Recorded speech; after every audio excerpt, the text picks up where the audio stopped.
नमस्कार मंडळी, काल दिनांक 15 डिसेंबर रोजी झालेल्या लाईव्हचे आज आपण प्रश्न उत्तरे पाहणार आहोत। कालचा जो विषय होता तो उन्हाळी पिकांचे पेरणीपर्यंतचे व्यवस्थापन हा विषय निवडला होता आणि त्यामध्ये बऱ्यापैकी सरांनी सगळ्या पिकांचं जवळपास उन्हाळ्यामध्ये जे काही पिकं घेतात या सगळ्या पिकांची लागवडीपर्यंतचं व्यवस्थापन आपण काल पाहिलेलं आहे।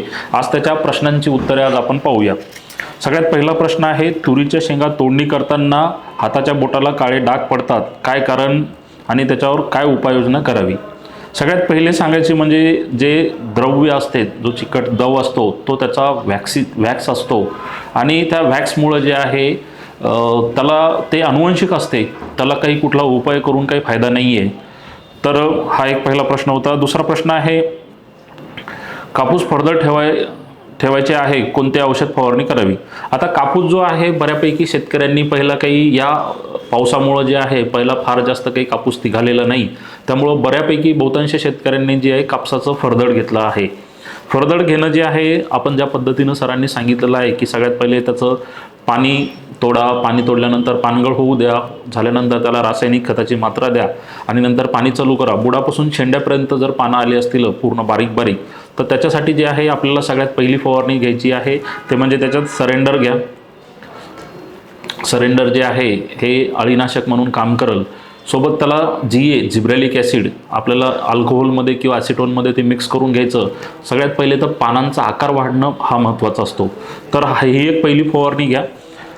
त्याच्यानंतर तिसरा प्रश्न आहे, ऑलग्रीप सोबत गव्हाला पहिली फवारणी केली तर चालेल का, की तणनाशक वेगळं आणि पहिली फवारणी वेगळी। तर दोन्ही फवारण्या ज्या येतात ह्या वेगवेगळ्या घ्या। सगळ्यात पहिले तुम्ही जे काही आपलं तणनाशक आहे 20-22 दिवसाच्या दरम्यान आपण ऑलग्रीप हे तणनाशक शिफारस करतो, हे तणनाशक फवारणी करून घ्या आणि फवारणी केल्याच्या नंतर जे आहे तुम्ही 3-4 दिवसानंतर जे आहे त्याला वेगळी फवारणी करून घ्या। त्या वेगळ्या फवारणीमध्ये जे आहे गव्हामध्ये जे सगळ्यात जास्त म्हणजे पोंगेमर खूप जास्त मोठ्या प्रमाणात असते, त्या पोंग्यात जी अळी असते त्यासाठी तुम्ही रेज वापरू शकता आणि जास्तीत जास्त फुटवा व्हावा याच्यासाठी टॉपअप जे आहे हे सुद्धा वापरू शकता।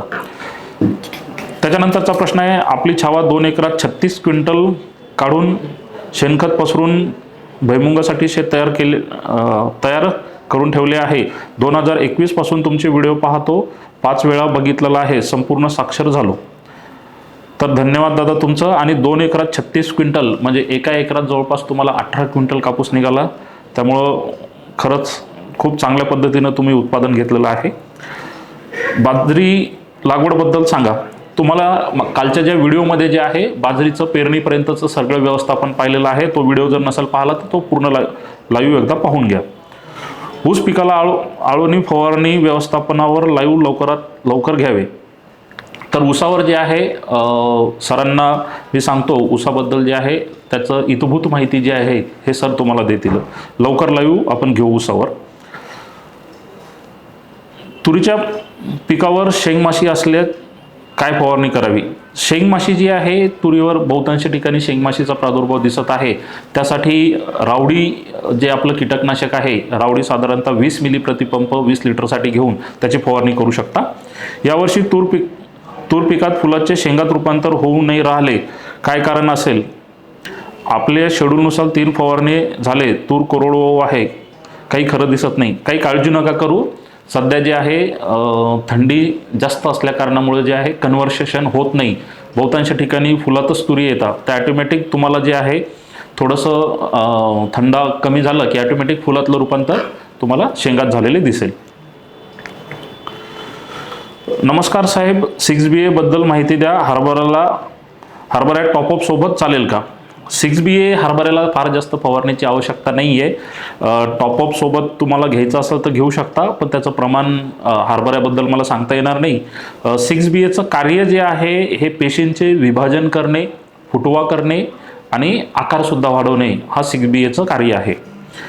हरभऱ्याला पहिल्या पाण्यासोबत ट्रायकोड्रोमा सोडला तर स्प्रिंकलरनं तर हरभरा मरत आहे, स्प्रिंकलरनं दिलं पण हरभरा मरत आहे। सुडोमोनस दुकानात मिळत नाही, कुठून घ्यावे माहिती द्या। सुडोमोनस जे आहे तुम्हाला एक दोन ठिकाणी चौकशी करावं लागेल. तुम्ही तुमचं जर गाव सांगितलं असतं तर मी तुम्हाला नक्कीच दुकानाचं नाव सांगितलं असतं. तर सगळ्यात पहिले जे आहे, परत एकदा जे आहे, थोडंसं हरभऱ्याला पाणी देत असताना जे आहे थोडंसं ताण देऊन पाणी द्या. सतत पाणी भरू नका, कारण सतत पाणी भरल्यामुळं हरभरा खूप मोठ्या प्रमाणात मरते. जर होत असेल शक्य तर रासायनिक बुरशीनाशकामध्ये एलिएट याची फवारणी करू शकता, साधारणतः 30-40 ग्रॅम एका पंपाला घेऊन. किंवा मग ट्रायकोडर्मा जे आहे 1 ते 1 किलो ट्रायकोडर्मा 10 किलो तुमच्या चांगल्या कुजलेल्या शेणखतामध्ये किंवा मातीमध्ये मिक्स करून पाणी देण्याच्या आधी तुम्ही फेकून द्या आणि नंतर पाणी द्या, म्हणजे जेणेकरून हरभऱ्याची कमी मर होईल.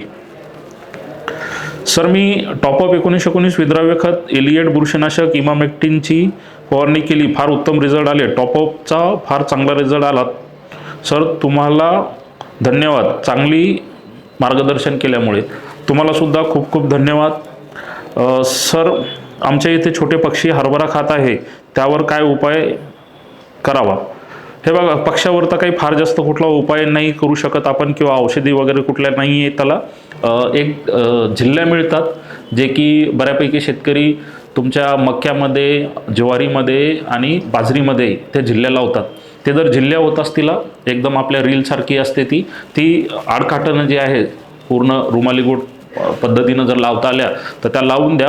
त्या वाजतात हवे आलं की भरभर भरभर, तर त्यामुळे कदाचित होऊ शकते की कमी प्रमाणात पक्षी बसू शकतात तिथे. हरभरा पेरणी सोबत NPK बूस्ट दिले होते, तर पी बूस्ट कधी द्यावे? आता पी बूस्ट जर द्यायचं असेल तुम्हाला तर जसं मी तुम्हाला सांगितलं होतं, ट्रायकोडर्माचं मातीत किंवा रेतीत किंवा शेणखतात मिक्स करून जे आहे पाणी देण्याच्या अगोदर फेकून द्या. पी बूस्ट द्यायचा आहे तुम्हाला कळी अवस्थेमध्ये. जर आता 40-45 दिवस झाले असेल तर तुम्ही आता पी बूस्ट देऊ शकता. सर तुम्ही म्हणता फरदड घेऊ नका, 15 डिसेंबरला नांगरून गहू पेरू नका, कारण उन्हाळी पीक घेणे आम्हाला जमत नाही. अच्छा, हे बघा, फरदड जे आहे आपणच काय, बहुतांश सगळेच शेतकरी बाकीचे सुद्धा सगळेच जण जे आहेत फरदड बद्दल नका घेऊ आम्ही का बरं म्हणतो, आणि घ्यायचे असेल तर त्याच्यासाठी उपाययोजना काय कराव्या. जर आता फरदड ठेवलेली असेल तर फरदड घ्या, पण त्या अळीचा जर बंदोबस्त करता आला, ज्या गुलाबी बोंड अळीमुळे जे पूर्ण नुकसान होते त्याचा जर बंदोबस्त जर करता आला तर तुम्ही करू शकता.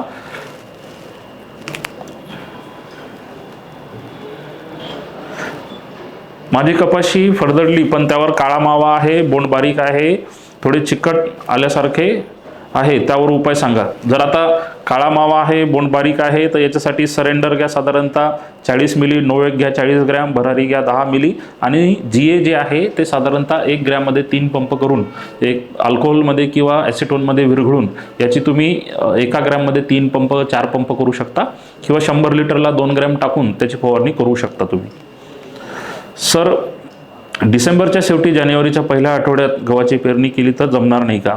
डिसेंबरला आम्ही सांगितलेलं आहे की 15 डिसेंबरच्या जवळपास तुम्ही पेरणी करू शकता, पण जर थंडी जर जास्त राहिली, डिसेंबर पूर्ण किंवा जानेवारीच्या 15 जर थंडी राहिली तरच तुम्ही पेरणी करा, पण उत्पादनात तिथं घट येऊ शकते. नमस्कार सर, तुम्ही जबरदस्त माहिती दिली आहे. तर गोदावरीमध्ये जे 1261 फवारणी केली, 15 दिवस झाले, 60% फुले 40% शेंगा आहेत. शेंगा किती दिवसांनी लागतील? आता हे कन्व्हर्शन जे आहे ना, हे थोडंसं थंडी कमी झाली की हे फास्ट कन्व्हर्शन होईल, एक 10-12 दिवसात सगळं कन्व्हर्शन होऊन जाईल. NPK बूस्टमध्ये ॲझोटोबॅक्टर आहे की रायझोबियम? NPK जे आहे नत्र, स्फुरद आणि पालाश मिळवून देणारे जीवाणू आहेत. जसं तुमचं रायझोबियम जे आहे नायट्रोजनला उचलून देते, तसंच नत्र, स्फुरद आणि पालाश विरघळून देणारे ॲझोटोबॅक्टर नाही आहे, ते नत्र विरघळून, नत्र, स्फुरद आणि पालाश हे उपलब्ध स्वरूपात करून देणारे जीवाणू आहेत. गहू पिकामध्ये युरिया पाणी दिल्यानंतर फेकावे की अगोदर फेकावे? अगोदर फेका आणि नंतर जे आहे त्याला पाणी चालू करून द्या. हरभऱ्याला 25 दिवस झाले आहे फवारणीमध्ये, टॉपअप 1919 फवारणी केली, आता पाणी द्यायचे आहे, किती दिवसांनी पाणी द्यावं? जर आता तुम्हाला पाणी द्यायचं असेल ना, तर फार हरभऱ्यामध्ये 2 महत्त्वाच्या गोष्टी येतात. एक तर तुम्ही कळीच्या सुरुवातीला पाणी द्या, आणि दुसरं पाणी जे आहे ते घाटा भरण्याच्या अवस्थेत पाणी द्या. भर फुलात पाणी देऊ नका, आणि पाणी देत असताना वापसात ठेवा.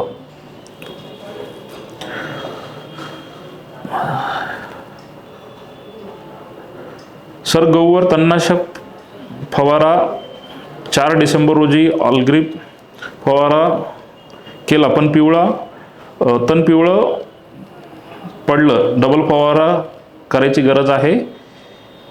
डबल फवारणी करायची गरज नाही आहे. आणि पाणी किती दिवसांनी द्यायचे? फवारणी केल्यानंतर साधारणतः 10-12 दिवसांना तुम्ही पाणी देऊ शकता. तण पिवळं पडलेलं आहे म्हणजे जाईल ते. नमस्कार सर, सफेद अधूर खूप खूप चांगली आहे. धन्यवाद दादा तुमचे सुद्धा. पिक्सल मिळाले नाही तर रोको चालेल का? हो, घेऊ शकता. गहू पेरून 14 दिवस झाले, 2-3 इंचावर ओल आहे परंतु जमिनीची पापडी धरली आहे. पाणी द्यावे की थांबावे? 18 दिवस झाले. जर जमिनीत अजून जर ओलावा असेल, वरचा जर पापोदा जो आहे तो जर थोडासा कोरडा झाला आणि खाली जर ओला असेल तर पाणी देण्याची गरज नाही आहे.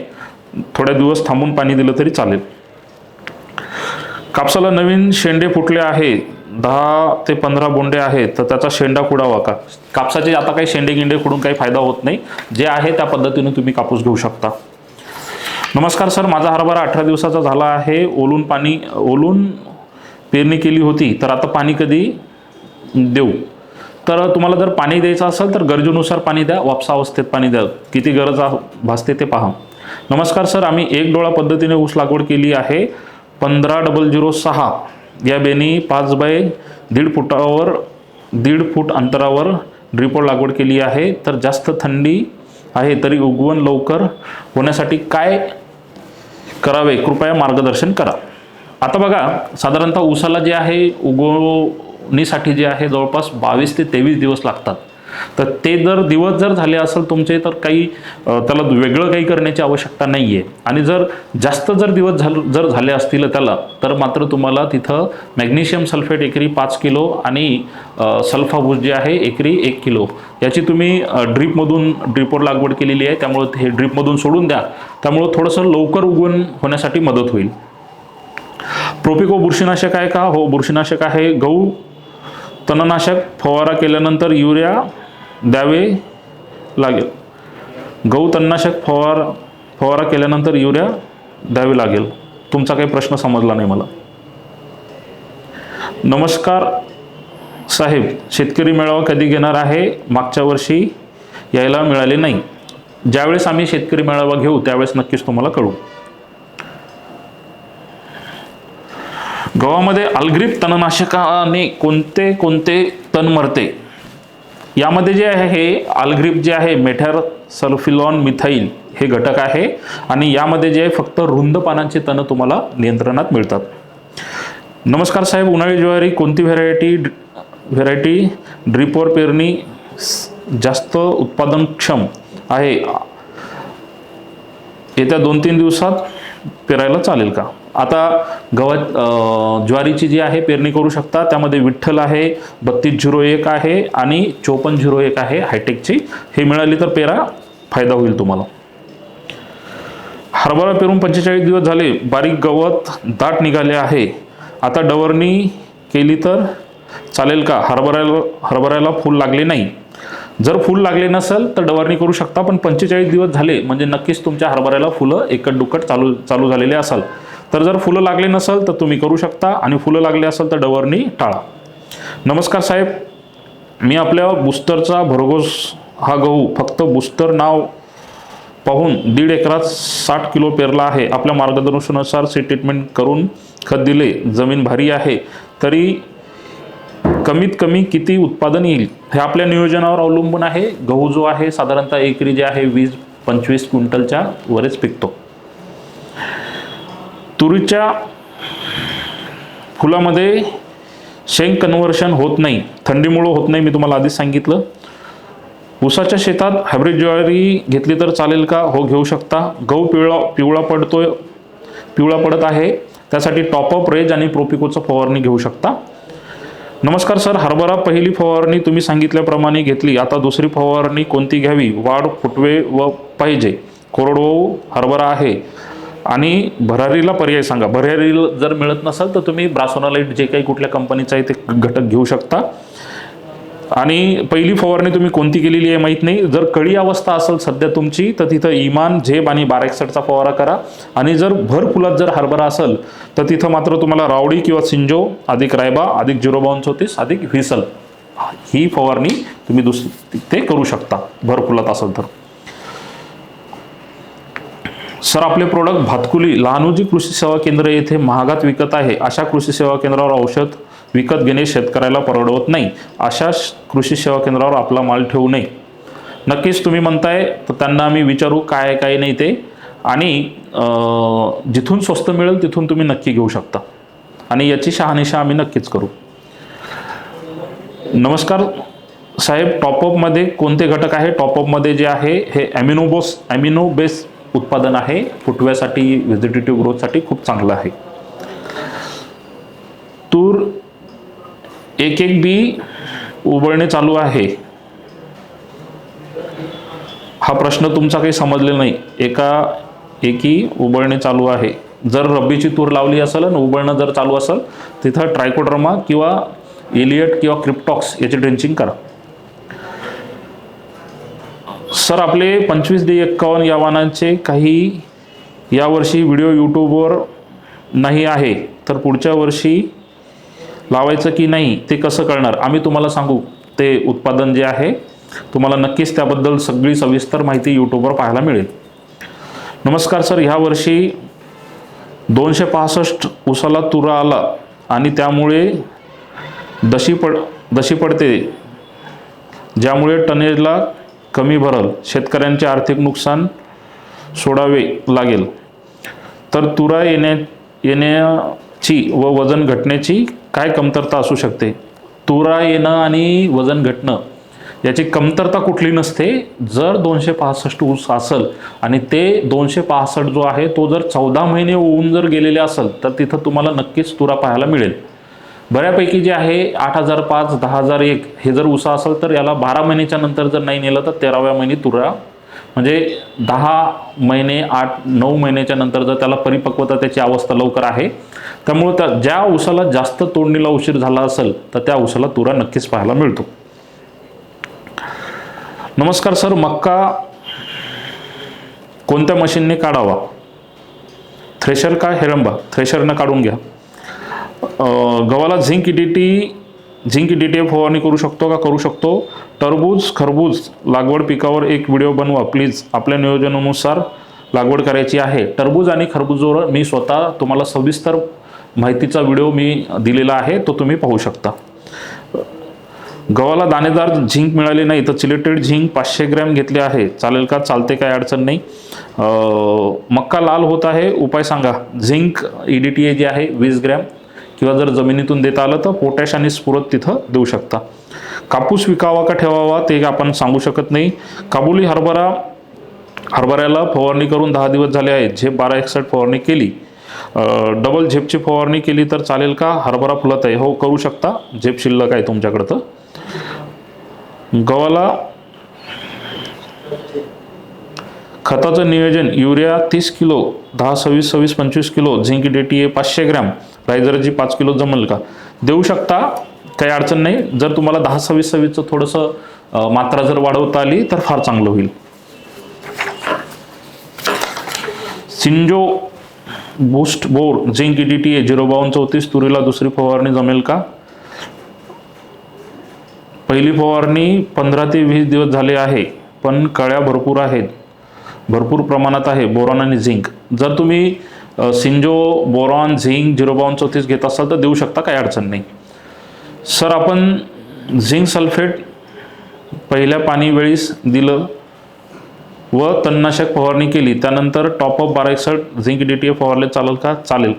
1261 आणि व्हीसल्फ एकत्र करून फवारणी केली तर चालेल का? चालेल. भुईमुगाला बीज प्रक्रिया न करता ड्रिंचिंग केली तर चालेल का? भुईमुगाला जर तुम्हाला ड्रिंचिंग करायची असेल तर ट्रायकोबोस DH याचे ड्रिंचिंग तुम्ही करू शकता. नमस्कार सर, हलकी जमीन आहे, मूग पेरणी करू शकतो का? शक्यतोवर मूग हलक्या जमिनीत थोडासा टाळा, मध्यम भारी जमीन त्याच्यासाठी निवडा. बारका युरिया जाडा युरियामध्ये काय फरक आहे? बघा, हे जे युरियाचे जे प्रकार आहेत जाडा आणि बारीक, तर यामध्ये जे आहे जो ठोकर युरिया जो असतो, मोठा जो युरिया असतो हा नीम कोटेड युरिया असतो. हा स्लोली रिलीज होऊन पिकाला व्यवस्थितरित्या मिळतो. आणि हा बारीक युरिया जो आहे हा लवकर विघटन होतो, लवकर मिळतो पिकाला. पण बारीक युरिया देण्यापेक्षा जाडा युरिया दिलेला कधी चांगला. गहू पिकाला थंडीत युरिया वापरला तर मात्र लागू होतो का? आता गव्हाला जे आहे युरिया जे आहे, थंडी जरी असेल तर थोडाफार युरिया तिथं तुम्हाला त्याचा नक्कीच फायदा होईल, तर तुम्ही देऊ शकता. तर मंडळी, हे झाल्या काल झालेल्या लाईव्हचे प्रश्नांची उत्तरे. मंडळी, इथंच रजा घेतो, इथंच थांबतो. धन्यवाद.